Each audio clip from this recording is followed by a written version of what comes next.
Jérôme, ce serait la solution idéale, Mourinho, sur le banc du PSG? Bah, je ne sais pas si c'est la solution idéale. Ce qui est sûr, c'est que pour moi, si Christophe Galtier devait partir, et là, ça prend cette direction-là, il faudrait prendre un entraîneur avec un palmarès, un entraîneur qui a déjà gagné, qui va se faire respecter différemment de tous les autres entraîneurs qui sont passés dernièrement, que ce soit Christophe Galtier, Unai Emery et Thomas Tuchel, même si Unai Emery avait gagné l'Europa League avec son club, mais n'empêche qu'il n'a pas la carrière d'un José Mourinho qui peut imposer ses idées, qui peut imposer son savoir-faire, et puis surtout ce côté leadership, prise de conscience professionnelle qui manque cruellement à certains joueurs du PSG aujourd'hui. Donc, on voit le travail. Moi, certains ont dit, je veux bien,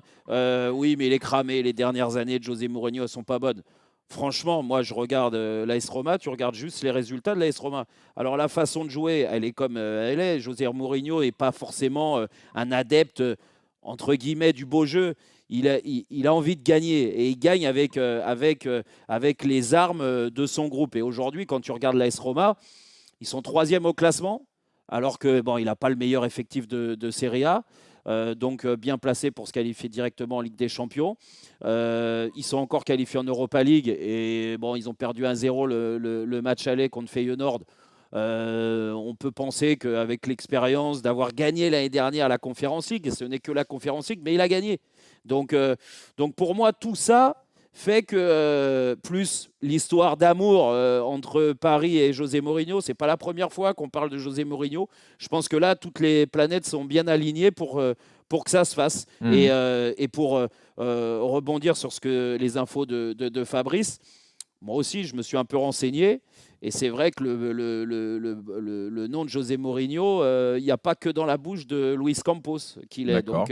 Donc c'est peut-être aussi bon signe pour éventuellement un accord prochainement. Donc ça donne de l'épaisseur à tout ça. Ouais. Dugas, ce serait la solution idéale? Écoute, quand tu as essayé Ancelotti, Tourelle, Emery, Laurent Blanc, Galtier, et que ça n'a pas fonctionné, il faut que tu tentes une dinguerie. Pochettino aussi. Pochettino, exactement. Tu te rends compte, tu as un palmarès, tu as quand même des mecs qui sont venus de partout, de tous les coins d'Europe. Donc les mecs, ils ont bourlingué. Ils n'ont pas réussi à Paris. Il faut une dinguerie. Moi, Mourinho, je n'étais plus sur la fin un fou de Mourinho, parce que je trouvais qu'il m'agaçait, il était devenu une caricature de lui-même, et je trouvais qu'il en faisait trop. Voilà, et ça m'agaçait, je trouvais qu'il était sorti du terrain, il était trop dans la manipulation de ses joueurs, de son vestiaire. Voilà, j'aimais pas ce qu'il renvoyait. Après, Mourinho, chapeau. Le mec, c'est un grand entraîneur, il a réussi des choses, il a réussi des titres, il y a des joueurs qui se sont révélés sous Mourinho, il y a beaucoup de joueurs qui sont capables de dire du mal de Mourinho, mais il y en a tout autant qui sont capables de dire du bien.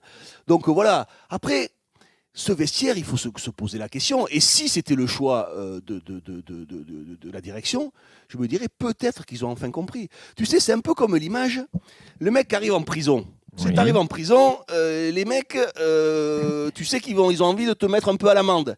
Et là, tu prends les deux plus grands, les deux plus costauds, et tu les frappes. Et là, tu gagnes, mais tu gagnes le respect du vestiaire. Et Mourinho, c'est ce qui va se passer. Mourinho, avec sa dinguerie, avec son ego surdimensionné, il aura peur de personne. Si les autres, c'est devenu des agneaux, c'est devenu des gentils du jour au lendemain, alors que c'était des méchants, c'était des ogres, c'était des monstres, ils sont arrivés, c'était des agneaux. Lui, au moins, tu sais que lui, il va pas se faire dessus. C'est comme au placard, c'est pareil. Il faut qu'il arrive dans le vestiaire, il prend les deux plus solides, et il les couche. Mais quand je dis les couche, pas il les frappe. Il les met un mois sur le banc de touche. Neymar, tu vas aller un mois sur le banc de touche. Toi, c'est la même chose. Si tu fais pas ça, tu joueras pas. Au moins, les choses, elles vont être claires, nettes, je suis pas et sûr que ça précises. Je suis pas sûr que ça soit la formule en disant voilà, les deux cadres. C'est ce qu'il faut. C'est ce qu'il faut. Non.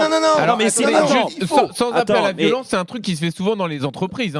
Un nouveau directeur arrive, il faut. vire les deux mecs importants, il met des mecs à lui, et c'est lui qui permet d'asseoir son autorité. Ouais, mais Jean-Louis, c'est pas pour ça que c'est bien. Des fois ça marche, des fois ça marche pas. Donc, mais qu'est-ce qu'il Dugas, le vestiaire? Non mais fais le constat du vestiaire aujourd'hui. Ils sont dans un confort. Dugas, il faut les secouer, c'est le seul moyen de secouer Neymar. Imagine Mourinho arrive au mois de juin, d'accord? Au mois de juillet, comme Galtier. et qu'il se rend compte au mois de juillet, parce que Galtier, je pense qu'il avait plein de bonnes idées, que Messi, Neymar, tous les mecs sont affûtés, ils sont prêts. Neymar, c'était le cas. Tout le monde l'a dit, et unanime, il n'a pas raté un entraînement, c'est Campos qui l'a dit, et moi je lui fais confiance. Quand il est venu dans l'émission, Jean-Louis, il nous a bien dit, j'ai rien à reprocher à Neymar, il est très professionnel, il arrive avant, il n'est jamais en retard. S'il n'y a pas bosse. de problème, il ne faut pas forcer une embrouille pour asseoir la l'autorité. preuve, il allait au McDo, il joue au poker, magnifique. Non, mais après, non, mais attention, je te parle du début de saison. Toi, tu me dis, quand il arrive dans le vestiaire, il doit les coucher, c'est-à-dire prendre des solutions en disant, bah toi, écoute, tu vas aller sur le banc, tu vas regarder les autres, et puis toi, pareil. Gratuitement, Jérôme, ça dépend de ce qui se passe. Je pense que c'est ça ce que veut dire Dugas. Il non, le fait au non. moment où il va au McDo, pas avant.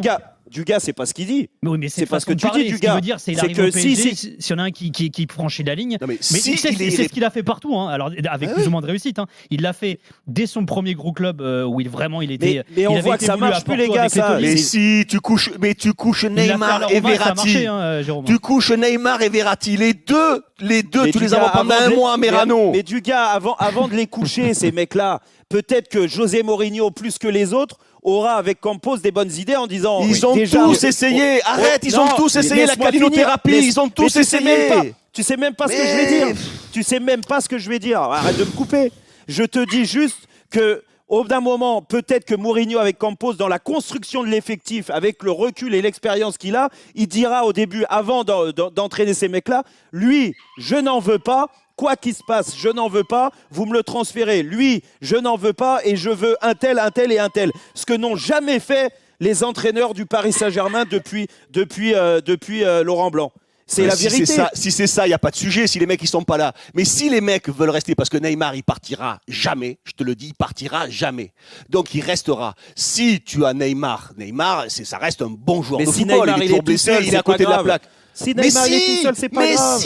Mais si, c'est grave. À lui tout seul, il te contamine tout le monde. Avec Verratti, c'est la même chose. Et Verratti, t'en fais quoi? Déjà, tu as trouvé un allié à Neymar. Tu m'as parlé de Verratti. Peut-être qu'il faut casser tous les alliés à Neymar aujourd'hui, parce qu'en effet, là, je te rejoins, le salaire de Neymar, avec le contrat qu'il a, franchement, à moins de faire un chèque, il sera là pendant 4 ans encore. Hein. Il ne faut pas se voiler la face. Mais en fait, Jérôme, Nasser, il veut le prolonger. Mais Nasser, il veut le prolonger déjà à Verratti. Donc déjà, c'est mort. Nasser, il te parle de prolonger Verratti. Non, mais il va le refaire encore. Il t'en parle encore. Non, et Ramos et les autres. Mais non, en fait, Jérôme, la question, c'est est-ce que l'autorité du coach, ça se joue au moment de construire l'effectif, à l'intersaison, ou au quotidien, dans le vestiaire? C'est ça la question. Du gars, il dit c'est au quotidien, c'est pour ça qu'il faut asseoir ton autorité tout de suite. Toi, tu dis c'est quand tu construis l'effectif. Mais Mourinho, il est pas complètement contre. Si demain il vient, il accepte la mission, je pense qu'il ne l'accepte pas d'un point de vue financier, parce que de l'argent, il en a fait beaucoup, et il est en poste encore aujourd'hui. Hein, donc, c'est pas comme si le mec, ça faisait comme Laurent Blanc, 4 ans qu'il n'avait pas entraîné.